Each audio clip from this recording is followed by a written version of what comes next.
Assalamualaikum warahmatullahi wabarakatuh. Alhamdulillahirrahmanirrahim. Assalatu wassalamu ala asyrafil anbiya wal mursalin Sayyidina Muhammadin wa ala alihi washabbihi ajmain, amma ba'd. Puji syukur kehadirat Allah Subhanahu wa taala yang telah mengumpulkan kita di ruangan ini dalam keadaan sehat walafiat. Yang terhormat Ustadz Ahmad Muzakir selaku Kepala Sekolah SDIT Ihsanul Amal. Yang terhormat seluruh Ustadz dan Ustazah, wali kelas dan guru mata pelajaran SDIT Ihsanul Amal. Alhamdulillah pada hari ini kita dapat berkumpul dalam kegiatan aksi nyata penerapan diseminasi budaya positif oleh saya sendiri yaitu Maisarah SPD. Adapun susunan acara kita pada hari ini yaitu pertama pembukaan, yang kedua menyanyikan lagu Indonesia Raya, yang ketiga sambutan dari kepala sekolah, yang keempat inti, yang keenam penutup. Untuk kegiatan yang pertama yaitu pembukaan. Marilah kita buka acara kita pada hari ini bersama-sama membaca yaitu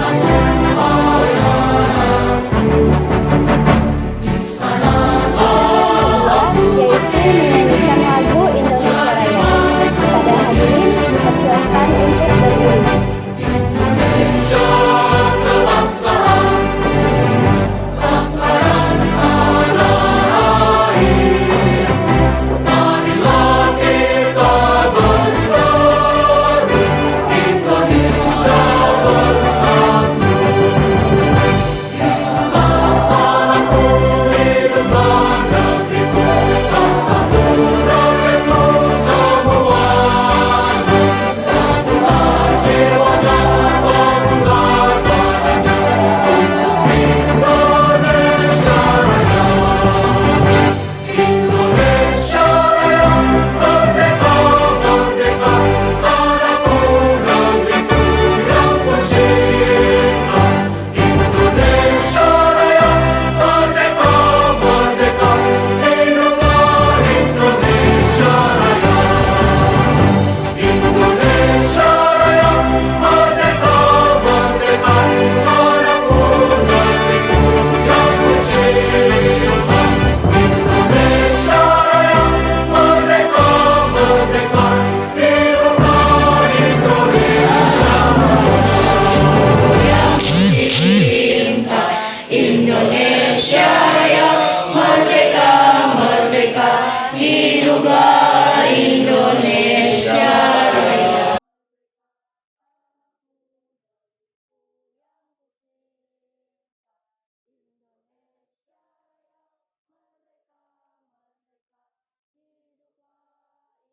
Indonesia Raya. Hadirin dipersilahkan duduk kembali.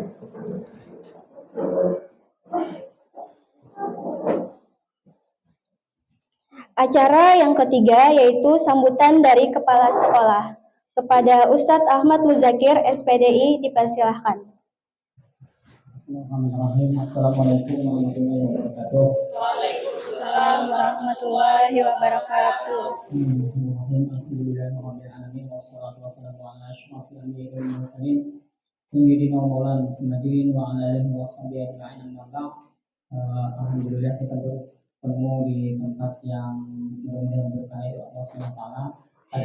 Pada hari ini kita akan mendengarkan pemaparan daripada aksi nyata penerapan dan diseminasi budaya positif dari Ustaz yang salah. Mudah-mudahan kita dapat menerapkan di sekolah kita dan tentunya ini akan berpengaruh positif bagi peserta didik kita. Mungkin ini saja sambutan dari saya. Sekali lagi mohon maaf. Assalamualaikum warahmatullahi wabarakatuh. Waalaikumsalam warahmatullahi wabarakatuh. Terima kasih kepada Ustadz Ahmad Muzakir atas sambutannya. Selanjutnya adalah kegiatan inti, yaitu penyampaian diseminasi budaya positif di sekolah oleh pemateri yaitu Ustazah Maisarah.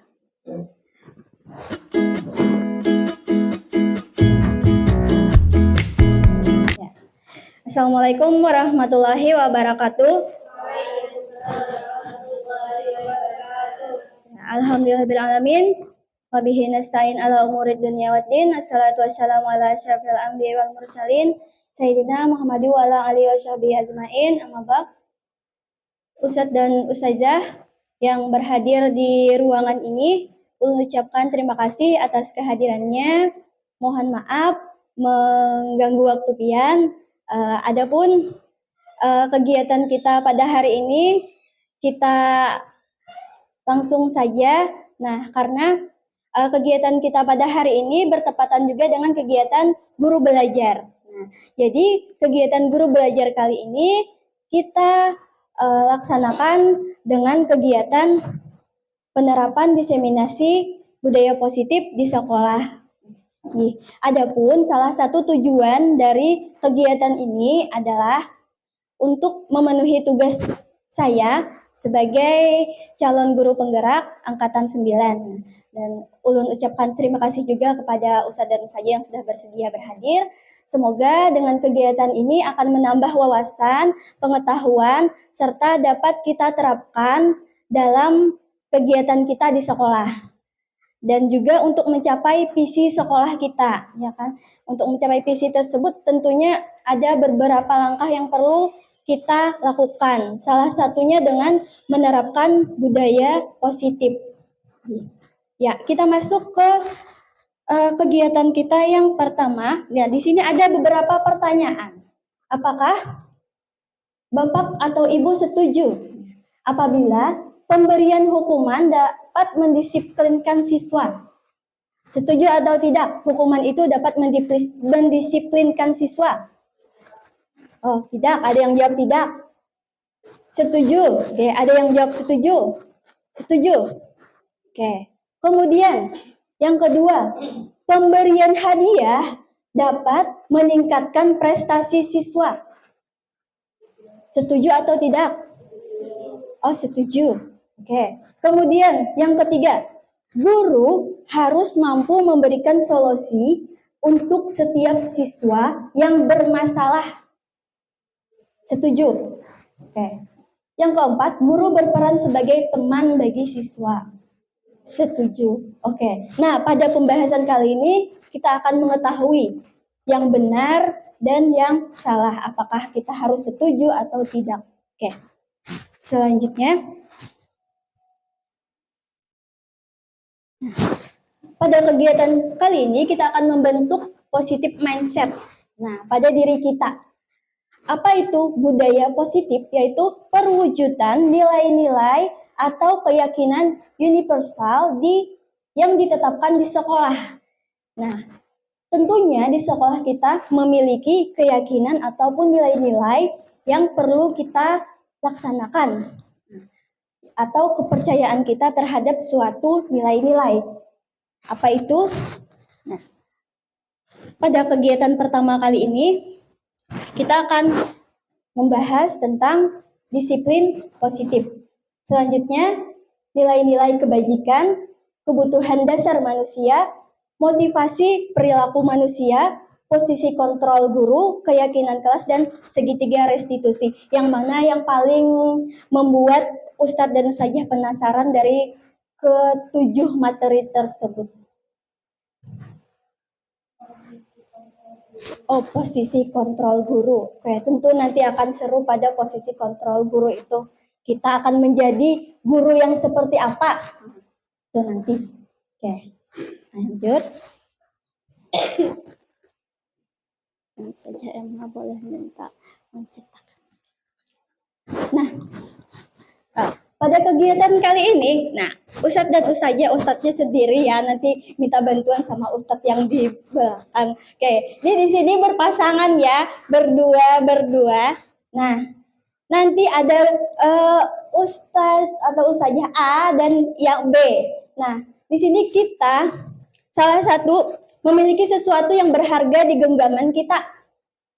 Dan di genggaman kita ini sesuatu itu sangat berharga sehingga kita harus menjaganya. Nah, tapi rekan kita si B mencoba untuk membuka genggaman kita. Dia mencoba untuk merayu, membujuk, apalagi menyogok gitu. Nah, oke. Jadi apakah si A, Ustadz atau Ustazah si A ini mau membuka tangannya? Ayo, coba. Oke, coba. Coba. Berdua. Ya, dua. Oke. Yang satu mengepalkan tangan, yang satu berusaha untuk membuka. Bisa dirayu, dibujuk. Ya. Ayo buka gitu. Ya.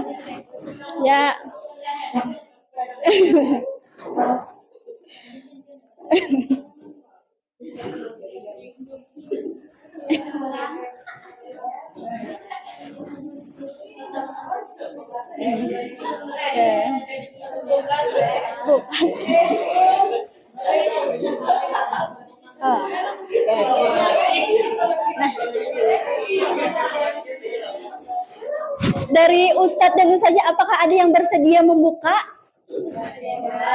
Tidak ada yang bersedia membuka. Apakah Anda atau si teman Anda tadi bersedia membuka kepalan tangannya? Mengapa tidak bersedia? Mengapa alasannya tidak bersedia?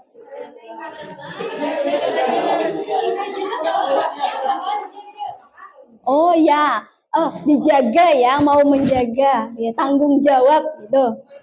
Ya mindsetnya. Terus, apakah Anda dalam kegiatan ini, mengapa alasan Anda ini apa? Itu yang terakhir. Dalam kegiatan ini, sesungguhnya siapa yang memegang kendali? Apakah teman Anda yang merayu Anda untuk membuka tangan tadi atau Anda sendiri? Oke, jadi sesungguhnya yang memiliki kendali atau kontrol terhadap diri kita sendiri itu adalah diri sendiri. Nah, maka kita ingin membuka tangan atau tidak itu adalah keinginan diri kita sendiri. Jadi kontrol itu kita sendiri yang punya. Oke. Selanjutnya, di sini ada miskonsepsi tentang makna kontrol oleh Dr. William Glasser. Nah, di sini ada ilustrasi guru mengontrol murid. Maksudnya seperti apa? Guru dapat mengontrol murid. Ternyata kita mengontrol murid itu sifatnya hanya dalam waktu jangka pendek. Kita nggak bisa memaksa murid, kamu harus begini, kamu harus begitu. Tapi murid itu sendiri tidak menginginkan apa yang kita perintahkan. Nah, jadi kontrol itu ada pada diri murid sendiri. Nah, jadi ilusi itu ternyata miskonsepsi. Kemudian, ilusi bahwa semua penguatan positif, efektif, dan bermanfaat.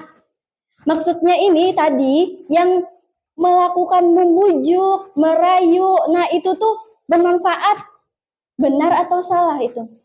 bujukan atau rayuan itu bermanfaat, ternyata bujukan dan rayuan itu tidak mempan karena si pemilik kontrol ini tidak menginginkan dia dikontrol. Nah, kemudian ilusi bahwa kritik dan membuat orang merasa bersalah dapat menguatkan karakter. Ini kita membujuk orang, membuat dia merasa bersalah itu sebenarnya membuat identitasnya menjadi orang yang gagal. Dia merasa menjadi orang yang merasa perlakuannya itu buruk. Nah, jadi kalau kita menyalahkan orang, itu artinya kita membuat orang itu identitasnya gagal. Nah, jadi karakter itu ternyata miskonsepsi. Jadi kemudian ilusi bahwa orang dewasa memiliki hak untuk memaksa. Kita sebagai orang dewasa memiliki tanggung jawab atas apa yang dilakukan oleh siswa-siswi kita. Ternyata siswa-siswi kita tidak ingin dikontrol. Nah, itu bahwa kita orang dewasa memiliki hak untuk memaksa itu ternyata miskonsepsi. Oke. Nah, ini ternyata bagaimana seseorang bisa berubah dari yang tadi paradigma stimulus respon kepada pendekatan teori kontrol. Nah, pertama, stimulus dan responnya. Realitas kebutuhan kita sama. Kebutuhan kita ini sama ya. Oke, ternyata pada kenyataannya realitas kebutuhan kita ini berbeda. Kemudian, semua orang melihat hal yang sama. Ternyata setiap orang itu memiliki gambaran yang berbeda-beda. Kita mencoba mengubah orang berpandangan sama dengan kita, tapi ternyata kita berusaha memahami pandangan orang lain tentang dunia. Kemudian perilaku buruk dilihat sebagai suatu kesalahan.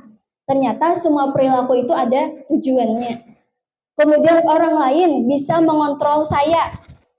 Tapi pada kenyataannya hanya Anda sendiri yang dapat mengontrol diri Anda sendiri. Kemudian saya bisa mengontrol orang lain. Tapi pada kenyataannya Anda tidak bisa mengontrol orang lain. Kemudian pemaksaan ada pada saat bujukan gagal. Kemudian pada kenyataannya kolaborasi dan konsensus menciptakan pilihan-pilihan baru. Dan yang terakhir model berpikir menang kalah. Kita berpikir menang atau kalah. Tapi pada kenyataannya teori kontrol kita berpikir untuk selalu menang. Karena tujuan kita adalah menang. Oke. Selanjutnya, nah masuk ke pembahasan pertama, yaitu disiplin positif. Mendengar kata disiplin, apa yang ada di dalam pikiran Ustadz dan Ustazah? Rapi, adab, apa lagi? Tertib, oke. Apa lagi? Tepat waktu, oh ya. Oke. Mendengar kata disiplin tentu kita ingat tentang sesuatu yang namanya rapi, tepat waktu tadi. Berarti itu yang namanya mematuhi peraturan. Oke. Nah, ternyata disiplin di sini merupakan salah satu penerapan disiplin yang bertujuan untuk menumbuhkan kesadaran diri. Jadi di sini disiplin itu adalah untuk menumbuhkan kesadaran diri serta memberdayakan peserta didik untuk melakukan sesuatu tanpa imbalan, penghargaan, reward, ancaman maupun hukuman. Jadi dia melakukan sesuatu itu dari dalam dirinya sendiri tanpa perlu kita beri dia reward, hukuman, paksaan dan sebagainya. Nah, jadi kita menciptakan peserta didik yang memiliki disiplin diri sehingga mereka memiliki perilaku yang mengacu kepada nilai-nilai kebajikan universal yang memiliki motivasi intrinsik. Nilai-nilai kebajikan universal. Apa itu nilai-nilai kebajikan universal?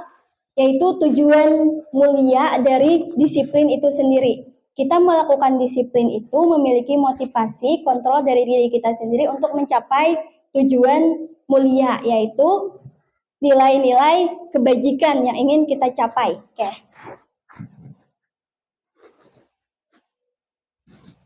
Nah, nilai-nilai kebajikan itu apa saja? Yaitu yang terdapat pada profil pelajar Pancasila. Oke, kita sebutkan profil pelajar Pancasila yang pertama. Apa? Beriman dan bertakwa kepada Tuhan yang Maha Esa dan berakhlak mulia. Kemudian yang kedua, berkebinekaan global. Yang ketiga, gotong royong. Yang keempat, kreatif. Yang kelima, bernalar kritis. Dan terakhir, mandiri. Nah, itu nilai-nilai kebajikan universal yang ingin kita capai, yang ingin kita tuju dalam satuan pendidikan. Oke.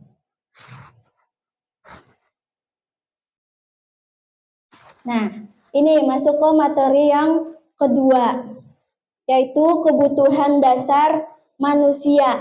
Kita memiliki kebutuhan dasar untuk melakukan sesuatu. Jadi ada kebutuhan manusia. Di sini kebutuhan dasar manusia adalah segala sesuatu yang kita lakukan untuk mendapatkan apa yang kita inginkan. Seluruh tindakan yang kita lakukan memiliki tujuan tertentu. Dan semua usaha terbaik yang kita lakukan agar dalam rangka kebutuhan dasar kita itu tersebut terpenuhi. Nah, apa saja kebutuhan dasar kita itu? Ada 5. Yang pertama,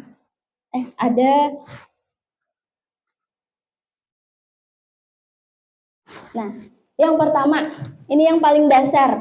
Kita ingin bertahan hidup. Nah, yaitu terdiri dari kita ingin pakaian, makanan, tempat tinggal, keamanan, kesehatan.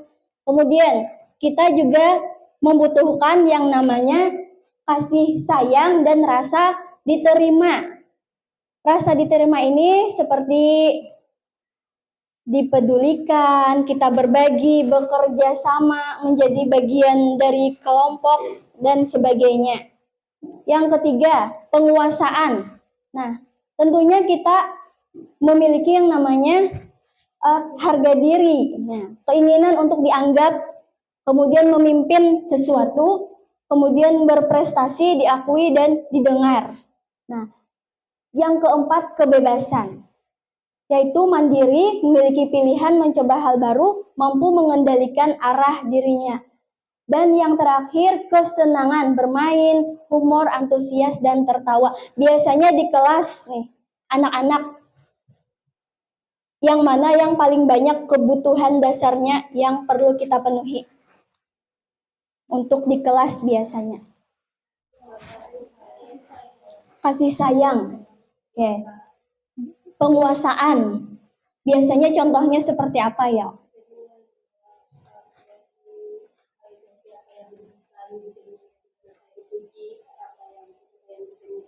Oh iya, berarti ingin dipuji, ya. Apa yang sudah dicapai oleh anak-anak, kemudian kasih sayang dan rasa diterima saat di kelas. Itulah yang perlu kita perlu kita penuhi dari kebutuhan dasar manusia saat anak-anak di kelas melakukan hal-hal yang menurut kita tidak sesuai, ternyata mereka melakukannya untuk memenuhi kebutuhan dasar. Selanjutnya,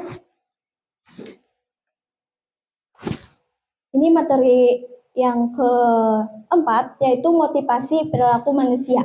Nah, dari 3 motivasi ini, yang mana yang biasanya ustadz-ustadzah lakukan?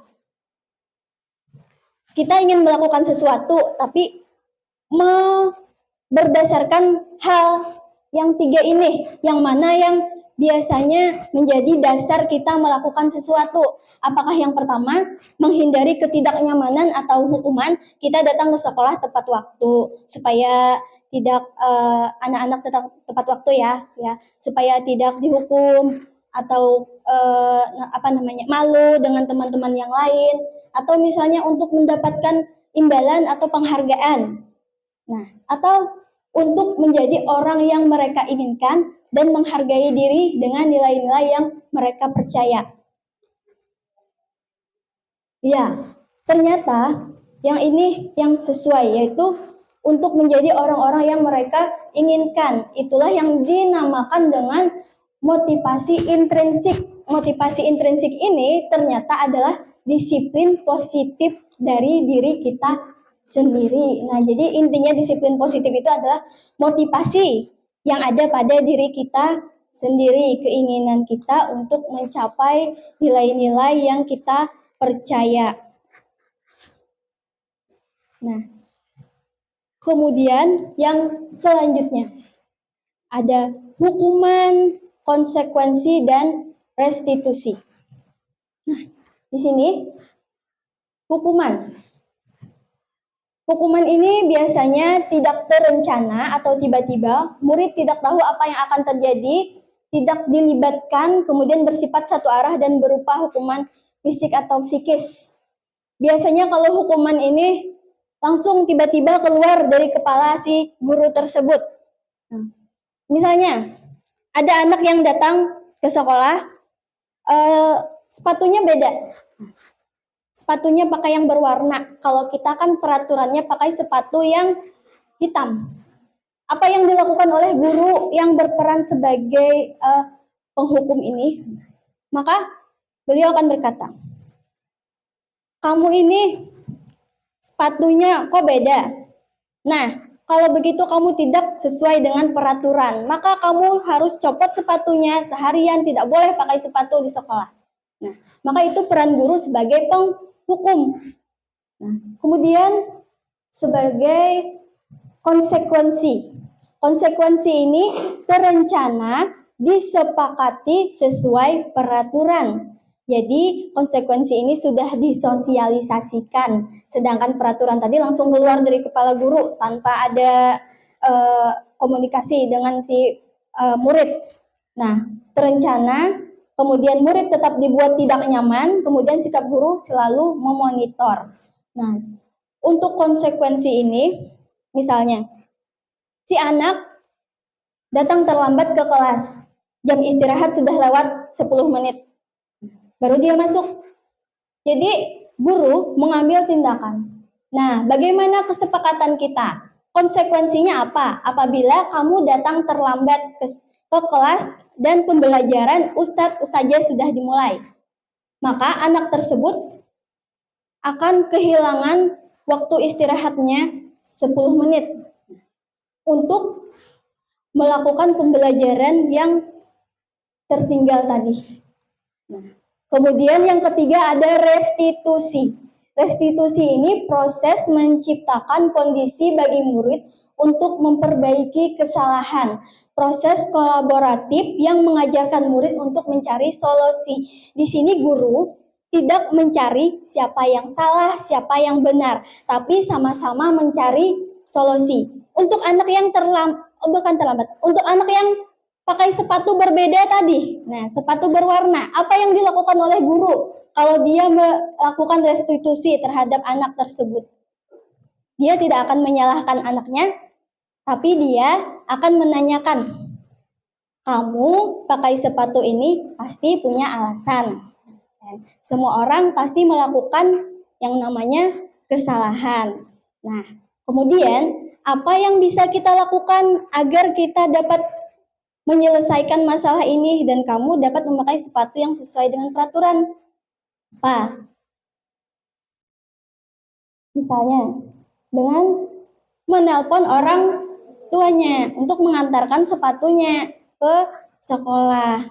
Ya, ternyata dia tadi memakai sepatu berbeda karena dia terburu-buru, terlambat bangun, kemudian tidak sempat sarapan dan terburu-buru dan sehingga pakai sepatunya yang sepatu berwarna. Nah, selanjutnya.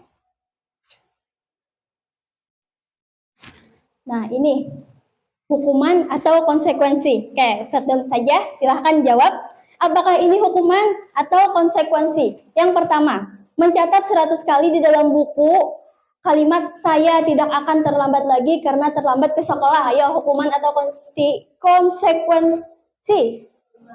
Hukuman. Oke, ya ternyata ini hukuman. Yang kedua, membersihkan coretan yang dibuatnya di meja tulis. Konsekuensi. Oke. Yang ketiga, kehilangan 10 menit jam istirahat untuk mengerjakan tugas karena terlambat datang. Konsekuensi. Oke, ya, terima kasih Ustadz Don saja. Alhamdulillah kita sudah memahami materi tentang hukuman dan konsekuensi. Oke, selanjutnya. Nah, ada pernyataan bahwa dihukum oleh penghargaan. Ternyata penghargaan itu adalah hukuman. Apa maksudnya ya? Kalaunya penghargaan kan kita mendapatkan penghargaan. Tapi ternyata itu adalah hukuman. Bagi siapa itu hukuman? Nah, yang pertama, pengaruh jangka pendek dan jangka panjang. Ternyata penghargaan ini memiliki pengaruh. Pengaruhnya berupa jangka pendek dan untuk jangka panjangnya dia tidak berpengaruh. Jadi penghargaan itu cuma untuk jangka pendek saja. Dan penghargaan yang kedua, penghargaan itu tidak efektif. Ternyata memberikan penghargaan itu dapat memberikan rasa kecewa. Rasa kecewa bagi siapa? Bagi mereka apabila mereka tidak mendapatkannya. Kan tujuan mereka tuh ingin mendapatkan penghargaan. Tapi ketika mereka tidak dapat mencapainya, mereka akan merasa kecewa. Dan yang ketiga, penghargaan dapat merusak hubungan. Biasanya kita kelas meeting, ada anak-anak kelas A, kelas B, kelas C, kelas D, bertanding futsal. Nah, kelas A tanding kelas B, kelas A menang, kelas B nyebutnya kelas B nyebut kelas A curang. Nah, itu. Jadi dapat merusak hubungan karena ada rasa iri ya antara murid. Kemudian yang keempat, penghargaan mengurangi ketepatan. Kalaunya kita kasih penghargaannya di awal, ini akan dapat reward, nanti akan dapat hadiah bila kalian dapat mengerjakan soal ini. Jadi berdasarkan hasil penelitian yang telah dilakukan, ternyata mengurangi ketepatan soal-soal yang dijawab oleh siswa itu ternyata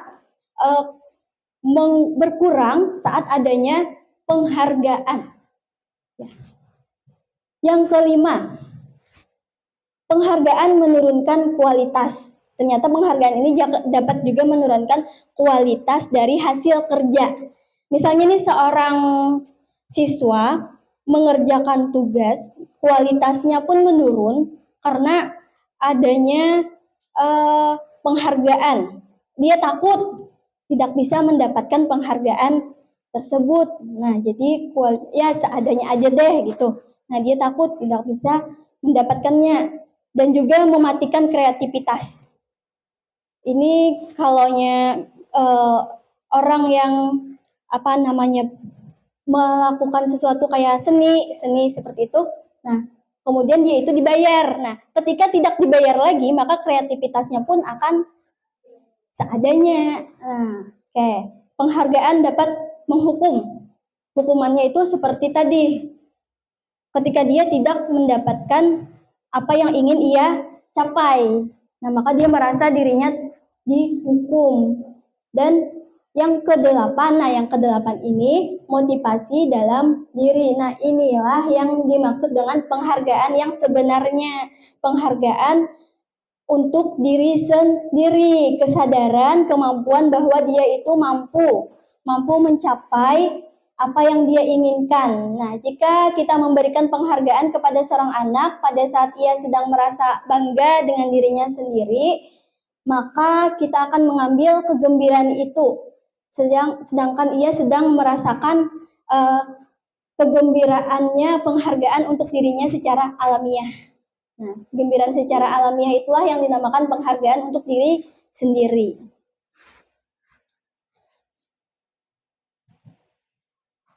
Nah, ini tadi posisi kontrol. Nah, dari 5 posisi kontrol ini, posisi kontrol apakah yang paling sering kita lakukan di sekolah? Apakah kita berperan sebagai penghukum, pembuat merasa bersalah, sebagai teman bagi siswa, atau kita adalah seorang pemantau, atau manajer? Manajer, teman, manajer, tidak ada yang sebagai penghukum, pembuat rasa bersalah, pemantau. Ya, penghukum. Pemantau. Oke, ya. Jadi pada kenyataannya ya, kita memerankan berbagai peran ternyata. Tidak bisa kita memerankan satu peran saja, karena berdasarkan situasi dan keadaan, ya kondisinya. Oke, walaupun sebenarnya yang diinginkan itu adalah posisi manajer, karena posisi penghukum, membuat rasa bersalah, teman, ataupun pemantau itu masih dirasa kurang efektif.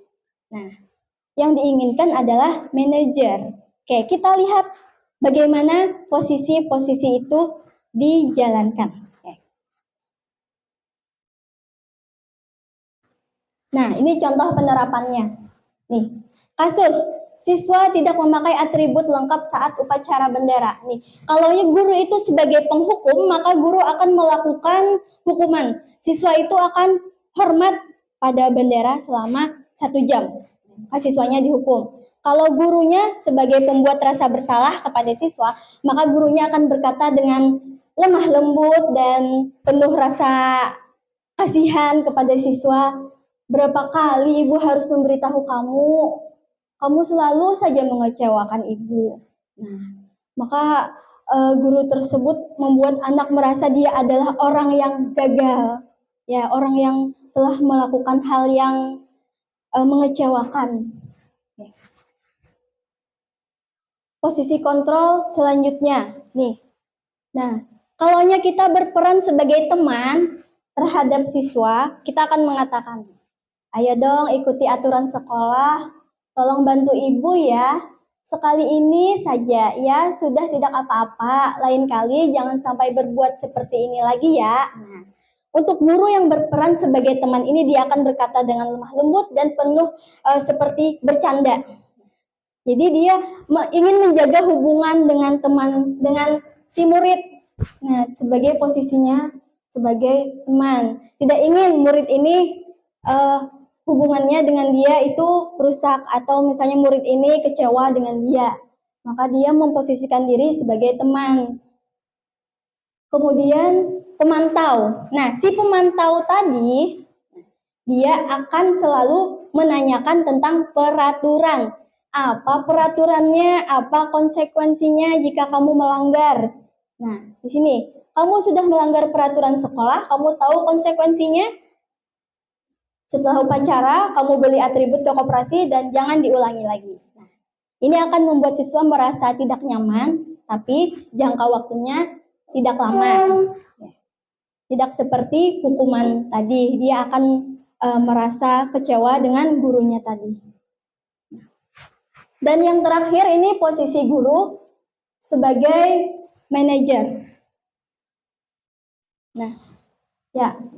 Nah, kalau kita sebagai manajer, kita akan menanyakan kepada siswa yang tadi tidak memakai atribut, apakah kamu tahu kesalahanmu? Nah, tentu dia tahu. Dia tidak memakai atribut yang lengkap. Kira-kira bagaimana kamu memperbaiki kesalahan ini? Tentu siswa akan memikirkan solusi apa yang akan dia lakukan. Nah, jadi siswa sendiri yang menentukan apa yang ingin dia lakukan sehingga dia dapat memakai atribut yang lengkap.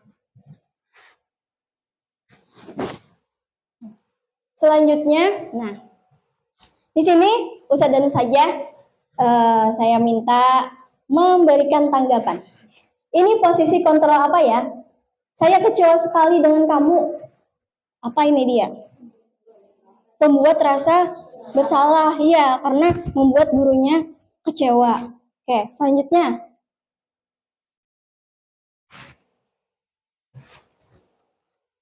Posisi kontrol, kamu tidak pernah benar melakukannya. Oke, ini gurunya berkata dengan kasar. Oke, apa ya? Apa ya? Masuk. Kamu tidak pernah benar melakukannya, selalu saja kamu ini. Memantau atau penghukum? Penghukum, ya, dia dengan pendapatnya sendiri, tidak berdasarkan apa yang dia lihat, dia selalu berpersepsi dari dirinya sendiri. Kamu tidak pernah benar. Padahal kan kita perlu menanyakan dulu kepada si anak tersebut. Selanjutnya, apa rencana kamu untuk menyelesaikan masalah ini? Nah, ini baru yang namanya manajer. Nah, jadi ini yang sebenarnya diinginkan. Nah, selanjutnya, ayolah lakukan demi ibu ya. Nah, ayo, dia merayu. Teman, ini guru yang memposisikan dirinya sebagai teman terhadap siswa.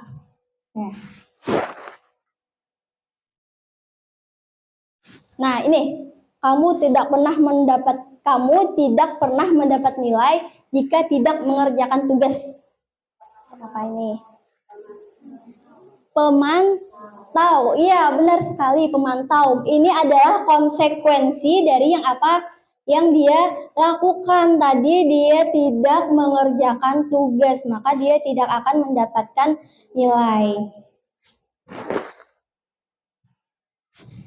Nah, kita masuk ke materi selanjutnya, yaitu keyakinan kelas. Nah, ada yang tahu kenapa keyakinan kelas? Kenapa tidak peraturan kelas?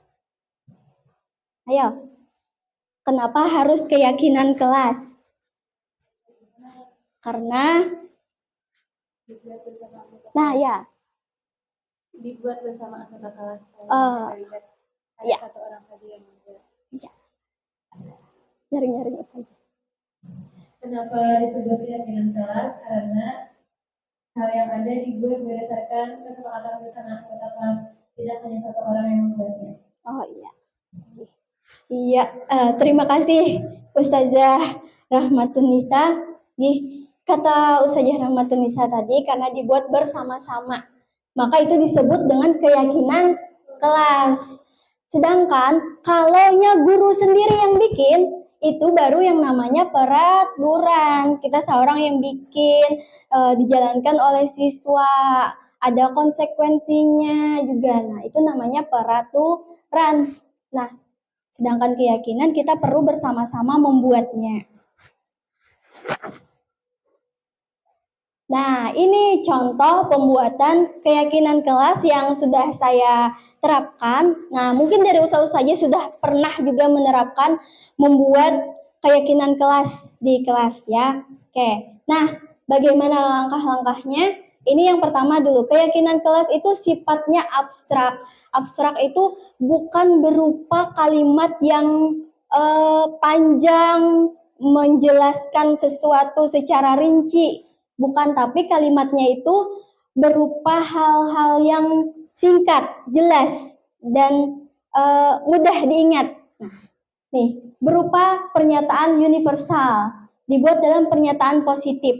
Nah, misalnya, ini, tidak boleh makan di kelas. Nah, apa ya pernyataan positifnya? Nah, ya. Makan hanya dibolehkan waktu istirahat saja. Oh iya, benar sekali. Oke. Nah, kita ubah kalimat-kalimat negatif menjadi kalimat positif. Nah, kemudian sesuai dengan kondisi kelas sehingga mudah diterapkan. Nah, kemudian semua warga sekolah atau kelas dilibatkan saat membuat keyakinan kelas. Nah, seperti yang dikatakan Ustazah Nisa tadi, kalau keyakinan kelas itu dibuat bersama-sama. Oke, selanjutnya. Nah, ini contoh pembuatan keyakinan kelas. Yang pertama yang saya lakukan adalah menggali ide-ide dari siswa-siswa, menggali pendapat dari mereka tentang usulan keyakinan kelas yang akan dibuat. Kemudian dari ide-ide mereka tadi, mereka tulis di stick note. Nah, yang mereka tulis tadi, kemudian nih tulis dulu di stick note apa pendapat mereka.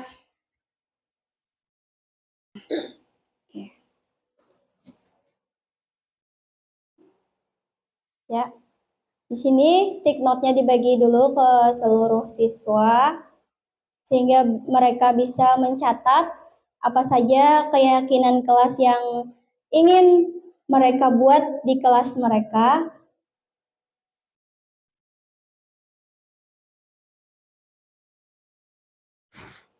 Ini padahal ada suaranya.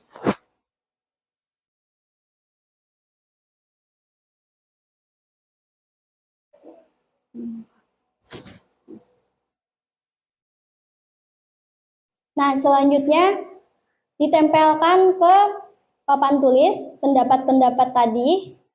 Nah, dari pendapat tadi kita analisis. Dengan menganalisis pendapat tersebut, nah kita minta perwakilan siswa untuk mengelompokkan pendapat yang sekiranya kategorinya sama.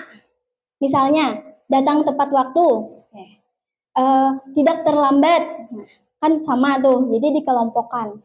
Nah, kemudian di sini dari pengelompokan tadi kita buat nilai-nilai kebajikan universalnya dan kemudian ditulis hasil peraturan tadi yang berupa kalimat-kalimat singkatnya, kalimat positifnya ditulis ke kertas yang sudah disediakan. Sini jadilah sebuah keyakinan kelas. Nah, yang terakhir, supaya keyakinan kelasnya ini dipertanggungjawabkan oleh siswa, maka mereka harus memberikan tanda tangan. Oke. Jadi mereka bertanggung jawab atas keyakinan yang mereka buat. Nah, itu tadi tentang pembuatan keyakinan kelas. Saya yakin Ustadz dan Ustazah sudah pernah membuatnya.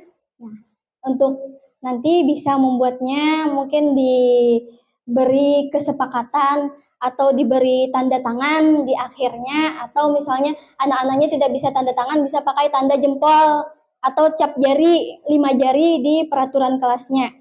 Nah, itu supaya mereka bertanggung jawab dan tahu mereka lah yang membuat peraturan keyakinan tersebut.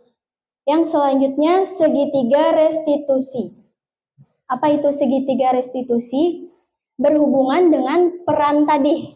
Tadi kan kita mengambil peran posisi sebagai manajer. Nah, kalau sebagai manajer, kita menjalankan yang namanya segitiga restitusi. Apa itu segitiga restitusi? Proses dialog yang dijalankan guru atau orang tua agar dapat menghasilkan murid yang mandiri dan bertanggung jawab. Yang pertama, langkah yang dilakukan adalah menstabilkan identitas. Yang kedua, validasi tindakan, dan yang ketiga menanyakan keyakinan. Apa itu langkah-langkahnya? Oke, untuk yang pertama. Nah, menstabilkan identitas dulu. Ketika anak membuat suatu kesalahan, yang kita lakukan adalah menstabilkan identitasnya. Berbuat salah itu wajar. Ya, kita berkata seperti itu. Kemudian, tidak ada manusia yang sempurna. Ibu juga pernah melakukan itu. Ibu tidak mau mencari siapa yang salah, tapi ibu ingin mencari solusi dari permasalahan ini. Kamu berhak merasa begitu. Itu menstabilkan identitas siswa sehingga dia tidak merasa menjadi orang yang gagal atau merasa orang yang bersalah. Selanjutnya, validasi tindakan. Nah, untuk validasi tindakan ini biasanya dilakukan dengan kata-kata, kamu pasti punya alasan melakukan hal itu. Nah, anak yang tadi memakai sepatu berbeda pasti punya alasan melakukan hal itu. Kemudian, padahal kamu bisa melakukan yang lebih baik dari ini. Kamu patut bangga karena telah melindungi sesuatu yang penting buatmu. Kamu melakukannya karena mempertahankan sesuatu yang penting bagimu. Jadi di validasi tindakan ini kita menanyakan siswa yang ingin memenuhi kebutuhan dasar. Kebutuhan dasar apa yang ingin dia penuhi. Nah, jadi di validasi tindakan ini kita ingin mengetahui hal tersebut. Selanjutnya setelah kita memvalidasi tindakan tadi dan menanyakan keyakinan. Nah, biasanya menanyakan keyakinan ini kita menanyakan tentang peraturan atau keyakinan-keyakinan apa yang dimiliki oleh siswa tersebut yang telah kita sepakati bersama dengan siswa. Nah, apa keyakinan kelas kita? Kan ketika murid di kelas ada yang mengganggu temannya, lalu kita tanyakan, apa ya keyakinan kelas kita? Yang pertama, yang kedua, yang ketiga, dan sebagainya. Kemudian nilai apa yang telah disepakati bersama? Seperti apa gambaran sebuah kelas yang ideal menurut kamu? Kemudian kamu ingin menjadi orang yang seperti apa? Itu bisa ditanyakan ketika kita menanyakan keyakinan.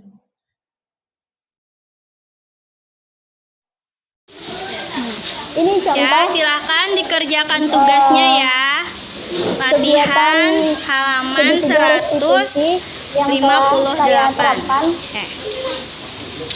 Di sini ada siswa Ryan sedang apa? yang bernama Ryan sedang Ya, simpan dulu makanannya makan ya. di kelas. Lanjut kerjakan tugas. Assalamualaikum Ryan. Waalaikumsalam. Ryan sudah tahu kan kenapa Ryan ibu panggil ke sini? Ya tahu Bu, karena saya makan di saat jam pelajaran Ibu. Ryan, ada yang bisa ibu bantu nak? Apa yang sudah terjadi pada Ryan hari ini sehingga Ryan makan di saat jam pelajaran? Mohon maaf Bu, saya sangat lapar dan makan di jam pelajaran Ibu. Ibu tahu makan itu adalah suatu kebutuhan. Ibu juga makan kalau ibu merasa lapar. Tapi kita harus tahu kapan waktunya kita harus makan. Memangnya Ryan tadi pagi tidak sarapan? Tidak, Mengapa Ryan tidak sarapan? kalau saya sarapan, saya akan terlambat pergi ke sekolah. Memangnya Ryan bangun jam berapa? Jam 6 Bu. Kok tidak sempat? Setelah bangun tidur, saya sholat subuh. Tapi setelah itu saya main HP dulu. Dan tanpa sadar, tiba-tiba sudah jam 6.30 Bu. Lalu saya mandi dan sudah pukul 7 lewat. Saya buru-buru berangkat ke sekolah. Nah, apa yang Ryan lakukan itu sudah benar. Buru-buru berangkat ke sekolah sehingga tidak terlambat pergi ke sekolah. Yang ibu tanyakan, apakah Ryan masih ingat tentang keyakinan kelas kita? Masih Bu, kita harus menghargai orang lain dan diri sendiri. Nah, kalau Ryan makan di kelas, apakah sudah menghargai orang lain dan diri sendiri? Tidak Bu. Di sini ibu tidak mau mencari kesalahan, mencari siapa yang salah atau siapa yang benar. Nah, tetapi ibu ingin kita sama-sama mencari solusi bagaimana agar Ryan tidak lagi makan di saat jam pelajaran. Saya akan bangun lebih awal dan makan sebelum berangkat ke sekolah. Baik, kira-kira kapan Ryan akan melakukan apa yang Ryan sebutkan tadi? Insya Allah mulai besok Bu. Baik, ibu harap Ryan ke depannya menjadi anak yang lebih baik lagi dan mentaati peraturan. Iya siap Bu. Ya, terima kasih Ryan. Sama-sama Bu. Ya, tadi contoh penerapan segitiga restitusi kepada anak yang telah melanggar keyakinan kelas. Keyakinan kelas apa yang dilanggarnya tadi? Ya, makan saat jam pelajaran. Ya. Nah, demikian tadi materi-materi tentang budaya positif. Oke, jadi apa yang sudah kita dapatkan hari ini, semoga dapat kita terapkan nanti dalam kegiatan kita sehari-hari, dalam kegiatan belajar mengajar di sekolah, dan semoga dapat mencapai visi sekolah kita. Nah, nih, dalam penerapan program disiplin positif ini, hendaknya kita memiliki standar kepribadian, profesional, dan sosial yang baik, di mana guru mampu merefleksi diri dalam posisi kontrol. Jadi kita ingin posisi kontrol apa? Kemudian, bagaimana perjalanan dirinya sebagai among atau manajer yang memantau murid-muridnya agar menjadi insan yang mandiri, merdeka, dan bertanggung jawab. Nah, sehingga siswa menjadi murid yang merdeka. Nah, itu yang tujuan utama kita. Oke. Nah, dari Ustadz dan saja, apakah ada pertanyaan?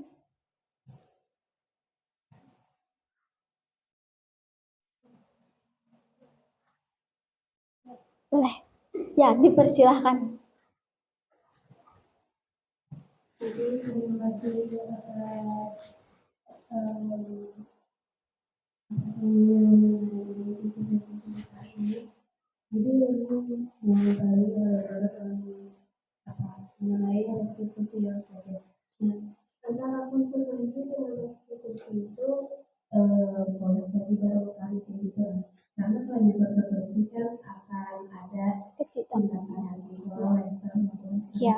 restitusi kita hanya akan menyadarkan anak mengenai kesalahannya dan meminta mereka untuk mencari solusi sendiri apa yang harus dilakukan ke depannya.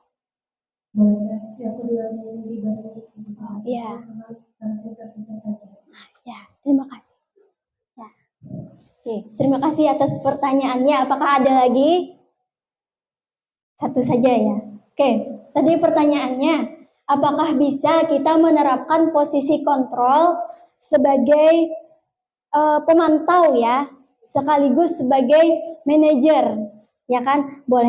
Bolehkah kita ini menerapkan restitusi sekaligus dengan memberikan konsekuensi? Nah, kita sesuaikan dengan keadaan kita saat itu. Kalau misalnya keadaannya tidak memungkinkan untuk kita melakukan konsekuensi, maka kita hanya melakukan restitusi. Tapi kalau misalnya kita perlu konsekuensi agar murid ini memiliki kesadaran, nah, maka juga diperlukan yang namanya konsekuensi. Perlu juga kita berperan sebagai teman. Nah, tidak salah kok perannya yang tadi. Tidak hanya peran manajer yang benar, peran yang lain juga benar. Nah, kecuali yang penghukum tadi. Nah, kita harus menghindari sebagai penghukum karena penghukum itu membuat sesuatu tidak nyaman dari murid terhadap kita. Nah, jadi untuk peran kita sebagai teman, peran kita sebagai pemantau atau manajer bisa kita laksanakan secara berbarengan sehingga dapat menyelesaikan masalah yang kita hadapi. Ya, apakah sudah terjawab? Nah, ya. Terima kasih atas pertanyaannya. Ya, demikian itu tadi penyampaian materi diseminasi budaya positif di sekolah. Semoga nanti dapat kita terapkan dan bermanfaat bagi kita semua. Ulun akhiri, salah khilaf mohon maaf. Wassalamualaikum warahmatullahi wabarakatuh.